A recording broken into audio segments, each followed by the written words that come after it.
Ikinababahala ng mga human rights advocate ang umano'y tila kawalan ng due process sa mga pinapatay na suspect sa droga at krimen. Ang isang estudyante may sariling paraan para manawagan kontra extrajudicial killings. Balita natin ni Cedric Castillo.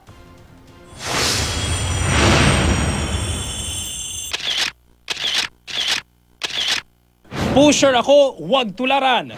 Pulis na pusher, hold-upper at pusher.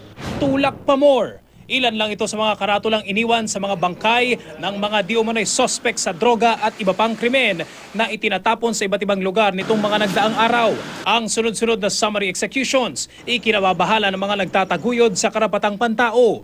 Ang UP student na si Adrian Onday nakiisa rin sa panawagan kontra sa extrajudicial killings.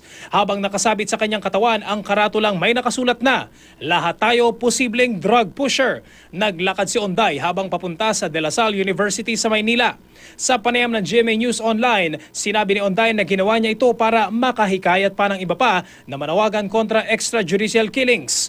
Iba't ibang reaksyon daw ang natanggap niya sa kanyang ginawa. May mga bumatikos, meron din namang sumang-ayon sa kanya. Ang kanyang ginawa, sinundan na rin ang iba pang netizen na kanya-kanya ring post ng larawan habang may hawak na karatula.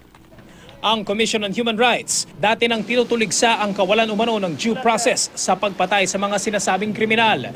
Tila nagpapahati din daw ito ng mensahe na okay lang pumatay basta kriminal. Sabi naman ng Volunteers Against Crime and Corruption. We appreciate yung ganitong mga movement. Gusto po namin to.